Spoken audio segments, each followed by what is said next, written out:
Hi, I'm so glad you're here. I'm going to read this story called Franklin's School Play. Franklin could count forwards and backwards. He could remember his phone number, his address, and the names of 6 different shapes. But sometimes Franklin was forgetful. So he worried when Mr. Owl chose him to play one of the lead roles in the class play. What if he forgot his lines? Every December, Mr. Owl's students put on a show that they made up themselves. This year, they would perform a salute to the Nutcracker. Franklin had seen the Nutcracker ballet with his parents, and he'd listened to the music at home. He loved the story about a little girl and the toy soldier who comes to life. Franklin had a big part to learn. At home, he said his lines over and over again. "I hope I don't forget what to say," he told his parents. They encouraged him. "If you practice, you'll be fine." Franklin wasn't so sure. The week before the show, there was a flurry of activity in the classroom. Everyone had an important job to do. Goose studied her lines. Beaver practiced her ballet steps. The musicians learned their songs. "Lovely, lovely," said Mr. Owl.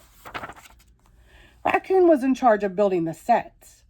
His team had already cut, glued, painted, and decorated most of the scenery. Now they were busy trimming the tree. Mr. Owl thought it was spectacular. There was the costume designer. He and his friends created wonderful costumes with bits of this and that. When Mr. Owl saw what they had made, he clapped and said, "Delightful!" The cast practiced speaking loudly and clearly.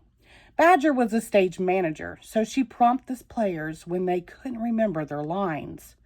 "That's great," said Mr. Owl, "but where is Franklin?" Raccoon pointed to the art supply cupboard. Franklin peeked out. "I need a quiet place to learn my lines," he said. "I get to the middle and then I forget." "Let's work on them together," suggested Mr. Owl. By the end of the day, Franklin could say his lines without missing a word. "Bravo," said Mr. Owl. It was the day before the show. The programs were printed and the seats were set up. For the first time, the students would practice on stage. Mr. Owl directed everyone to their places.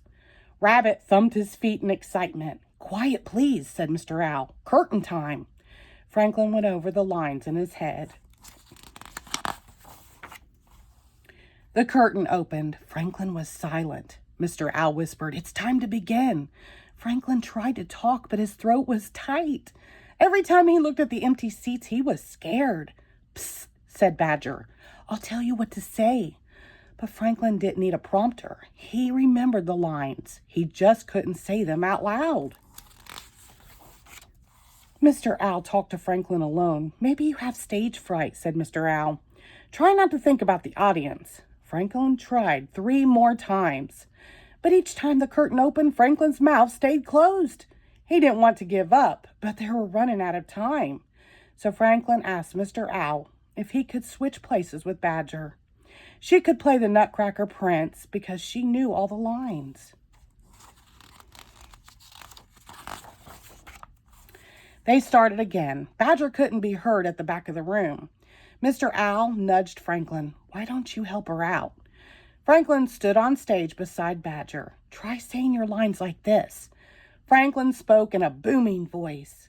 He meant to say just one line, but Franklin got carried away and said a whole speech. When he was finished, everyone cheered. You got over your stage fright," said Mr. Owl. "I guess I did," laughed Franklin. Badger looked relieved.